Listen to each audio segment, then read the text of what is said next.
कारण से बहुत समस्याएं कई तरह की उत्पन्न हुई हैं। डोर टू डोर कचरा संग्रहण की व्यवस्था यहां सही नहीं है। क्यों जयपुर फिसड्डी साबित हो रहा है, देख लीजिए आप। तय समय पर कचरा लेने यहां पर नहीं आते हैं हुपर्स। आदतन सड़क पर ही कचरा लोग फेंकते रहते हैं। कचरा डिपो से समय पर भी नहीं उठाया जाता है। दोपहर तक सड़कों पर कचरे का ढेर लगा रहता है। जमा हुए कचरे के निस्तारण की प्रक्रिया भी नहीं है। काफ़ी कम कचरे का निस्तारण यहाँ हो पाता है। शहर में रोज़ाना नाइट स्वीपिंग की व्यवस्था नहीं है। रोज़ शहर में नाइट स्वीपिंग नहीं होती है। पत्तों से कंपोस्ट का काम सुचारू नहीं है। कंपोस्ट बनाने वाली मशीनें भी काम नहीं करती। राजधानी में अतिक्रमण की भी भरमार है।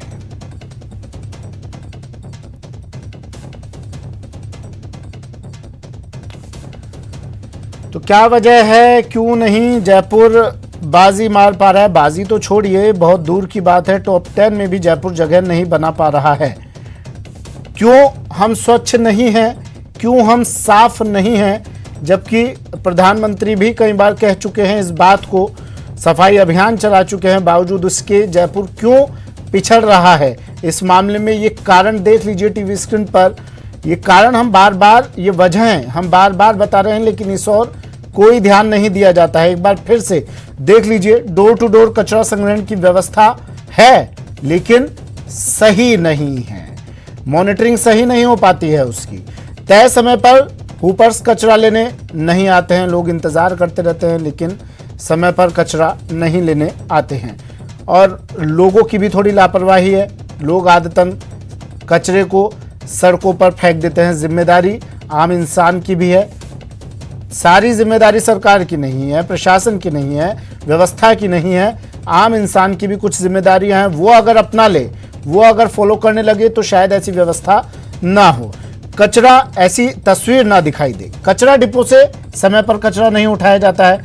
दोपहर तक कचरे का ढेर सड़कों पर ही पड़ा रहता है।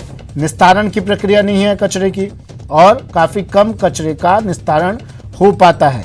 नाइट स्वीपिंग की भी व्यवस्था नहीं है। रात में साफ सफाई की भी व्यवस्था नहीं है। रोजाना शहर में नाइट स्वीपिंग नहीं होती है। पत्तों से कंपोस्ट का काम भी सुचारू नहीं है। मतलब हर जगह लापरवाही।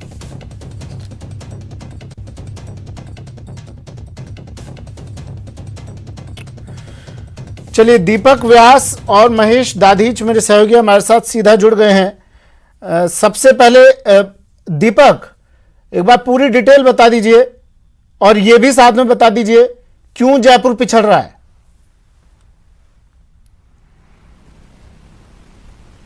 देखिए सुमित, हम कोई भी चर्चा की शुरुआत करें उससे पहले एक तस्वीर मैं आपको यहां पर दिखा देता हूं। जयपुर में विधानसभा के ठीक पीछे की वाली जो रोड है वहां पर अभी मैं मौजूद हूं, और यहाँ की तस्वीरें यदि आप देखेंगे तो शाम के करीब 4:15 बजने को है, यानी कि 4 बजे के बाद का वक्त है, और यहाँ पर अभी भी कचरे के ढेर लगे हुए हैं। ये ठीक यदि बात की जाए तो ये तस्वीर है विधानसभा के ठीक पास में जो एमएलए क्वार्टर बने हुए हैं, उस एमएलए क्वार्टर के लगती हुई दीवार, यानी उसकी जो बाउंड्री है उसके ठीक बाहर की। अब आप अंदाजा लगाइए कि जहां पर राजस्थान के माननीय विधायक रहते हैं, उन माननीय विधायकों के घर के बाहर की ऐसी स्थिति है, तो जयपुर इंदौर से मुकाबला आखिर कैसे कर पाएगा? और यही वजह है कि लगातार जयपुर टॉप 10 में, टॉप 5 में जगह नहीं बना पाता है स्वच्छता सर्वेक्षण 2020 में। इस बार जयपुर को 28वीं रैंक मिली है। जयपुर को इस बार स्वच्छता सर्वेक्षण में अधिकारियों के लिए इस बात की खुशी का अंदाजा नहीं है। उन्हें लगता है कि पहले 44वीं रैंक थी, उससे पहले 39वीं रैंक थी, उससे ठीक पहले 2017 में 215वीं रैंक जयपुर की थी।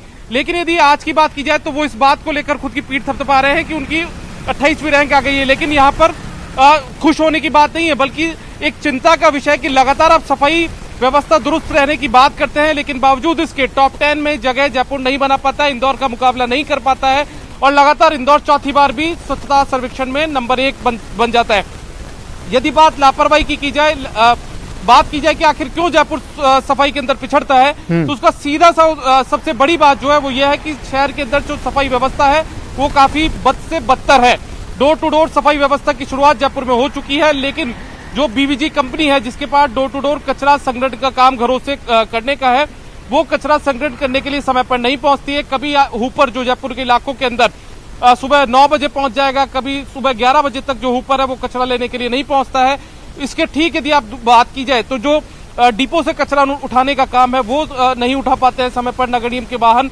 ऐसे में जब आदमी अपने घर के अंदर या फिर कोई भी शहर का जो रहने वाला व्यक्ति है, शहरवासी है, वो डस्टबिन के अंदर अपने कचरे को डस्टबिन के अंदर भरकर इंतजार करता रहता है सुबह 8 बजे से कि कब गाड़ी आएगी, कब ऊपर आएगा और उसके अंदर वो इसको खाली करेगा। कई बार सुबह के 11-12 बज जाते हैं, लेकिन जो गाड़ियां वो आती नहीं है। शहर के जो बाशिंदे वो भी कहीं ना कहीं जागरूक नहीं है। यदि गाड़ी एक दिन नहीं आती है तो वो उसे सड़क पर खाली करते थे, जबकि जरूरत इस बात की है यदि गाड़ी उनके पास ऊपर नहीं आता है तो उस कचरे को उन्हें रखना चाहिए अपने डस्टबिन के अंदर और दूसरे दिन जब गाड़ी आए तो उस दिन उसे खाली करे। लेकिन बात सिर्फ यहाँ पर कचरे की नहीं है बल्कि दूसरी भी कई चीजें हैं। शहर में जो पार्क है उसके अंदर जो पेड़ों से पत्ते गिरते हैं उससे कंपोस्ट बनाने की बात है। उस कंपोस्ट मशीनें उसके लिए लगाई गई थी क्योंकि स्वच्छता सर्वेक्षण में एक निश्चित जो नंबर्स हैं वो इसके भी मिलते हैं, मार्क्स इसके भी मिलते हैं। वहां पर जो कुछ सालों पहले जब अशोक लाहोटी जयपुर के मेयर थे उनके दौर के अंदर सन 2017 और 18 के अंदर ये मशीनें लगाई गई थी, लेकिन बाद में वहां पर भी वही ढाक के 3 पात नजर आए। कुछ वक्त से वहां से मशीनें पार्कों से गायब है। यदि कहीं पर लगी भी है तो वो चालू हालत में नहीं है, महंगी दर पर मशीनें जो थी वो लगा ली गई थी। तो ऐसे में स्थितियां काफी खराब है। इसके अलावा यदि बात की जाए तो नाइट स्वीपिंग जो है वो शहर में कुछ एक इलाकों में हो रही है, फिलहाल कुछ समय से वापस शुरू की गई है, लेकिन प्रॉपर पूरे शहर में जिस तरीके से नाइट स्वीपिंग होनी चाहिए वो नाइट स्वीपिंग शहर के अंदर नहीं हो रही है। क्योंकि जयपुर एक बढ़ता हुआ शहर है, लगातार बड़ी संख्या में लोग यहाँ पर रह रहे हैं, तो ऐसे में जरूरत इस बात की जब दिन के अंदर आप सफाई व्यवस्था ठीक ढंग से नहीं कर पाते हैं तो शाम के वक्त यानी रात के वक्त उसकी एक तरीके से नाइट स्वीपिंग की व्यवस्था की जाए। हमारी अभी कुछ देर पहले एक आरएएस अधिकारी है जयपुर में, वो उपायुक्त पद पर रहे हुए स्वच्छता सर्वेक्षण में, उनसे बातचीत हुई थी क्योंकि वो उस टीम में शामिल थे जो इंदौर भी जाकर रही थी स्वच्छता सर्वेक्षण के अंदर। हम उनसे बात करें तो उनका कहना यह था कि इंदौर के अंदर जब रात के वक्त आप सड़कों पर निकलेंगे तो रात के वक्त वहां पर आपको मैकेनाइज सिस्टम से जो सफाई है वो होती हुई नजर आएगी। लेकिन अभी जो स्थितियां हैं वो जयपुर में ऐसी नहीं है। जयपुर के अंदर शहर एक तरीके से सोया हुआ नजर आता है, तो अधिकारी और जो नगर निगम है वो भी सोए हुए नजर आता है, जबकि जरूरत इस बात की कि रात के समय में यहाँ पर गाड़ियां निकले, मशीनों के जरिए जो सफाई की व्यवस्था है वो प्रॉपर ढंग से हो। एक तरीके से सुबह जब शहर के बाशिंदे अपने घरों से बाहर निकले तो पूरा शहर क्लीन मिलना चाहिए, लेकिन वो भी व्यवस्था नाइट स्वीपिंग की यहाँ पर नहीं है। तो ऐसे में तमाम चीजें हैं जिन मापदंडों को पूरा किया जाएगा तो ही यहाँ पर स्वच्छता सर्वेक्षण में हम इंदौर का मुकाबला कर पाएंगे, स्वच्छता सर्वेक्षण में बेहतर रैंकिंग हासिल कर पाएंगे। मेयर साहब से बात हुई है आपकी?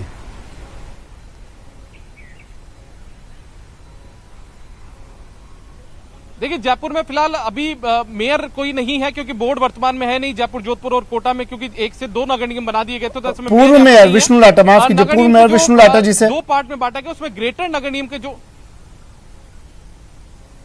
देखिए उनसे बातचीत नहीं हो पाई, लेकिन जो नगर निगम के वर्तमान में ग्रेटर नगर निगम के आयुक्त हैं दिनेश यादव, उनसे भी कुछ देर पहले हमारी बातचीत हुई थी। हमने उनका बयान भी उनकी बाइट भी ली थी, उनका बयान भी सामने आया था। उनका कहना था, उन्होंने संसाधनों का हवाला दे दिया, उन्होंने कह दिया कि वित्तीय स्थिति नगर निगम की खराब है, इंदौर के मुकाबले संसाधन यहाँ पर नहीं है। मैं आ रहा हूं फिर से दीपक। महेश, 91 वार्ड थे, 250 वार्ड कर दिए गए, ठीक है, परिसीमन कर दिया गया, वार्ड बढ़ा दिए गए, लेकिन स्थिति तो जो की तो है, या यूं कहें और बिगड़ रही है।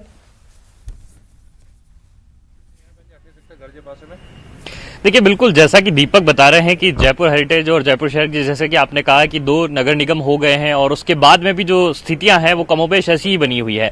निगम के अधिकारी 28वें पायदान पर पहुंचने की खुशी मना रहे हैं क्योंकि 44वां पायदान पहले था और ये कम हो गया है, तो इस अंतराल को देख करके वे खुशी मना रहे हैं। तो दूसरी तरफ जो ये सच्चाई है वो ये साफ बयां करती है। मैं इस वक्त जयपुर में मानसरोवर और प्रतापनगर ऐसे इलाके जो सबसे बड़े क्षेत्र यहाँ के कहे जाते हैं, प्राइम लोकेशन उनकी है, मैं इसी क्षेत्र में यहाँ प्रतापनगर में मौजूद हूं, जहां की ये तस्वीरें आपको दिखाना चाहूंगा कि कचरे मलबे का जो स्थान है वो ये कमर्शियल और रिहायशी इलाके के भीतर है, यानी कि एक तरफ जो है मुख्य बाजार है। महेश, मैं फिर से आ रहा हूं आपके पास। महेश और दीपक, विष्णु लाटा जी पूर्व मेयर हमारे साथ जुड़ गए हैं। आप भी अगर कोई सवाल पूछना चाहे पूछ सकते हैं। विष्णु लाटा जी, स्वागत है आपका न्यूज 18 राजस्थान पर। और अगर आप तस्वीरें देख रहे हो, इस वक्त न्यूज 18 राजस्थान देख रहे हो, महेश मेरे सहयोगी कुछ तस्वीरें दिखा रहे हैं। अब भी स्थिति कमोबेश कुछ वैसी ही है, जगह जगह पर कचरा बिखरा हुआ है। सर, मतलब जिम्मेदारी मेयर आए गए, कई वार्ड कई बोर्ड बदले, लेकिन स्थिति वही की वही। क्या समाधान है इन चीजों का सर?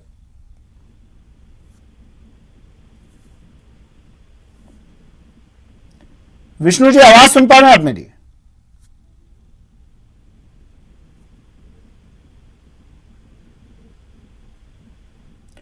आवाज शायद नहीं पहुंच पा रही है विष्णु लाटा जी तक, फिर से जुड़ने की कोशिश करेंगे।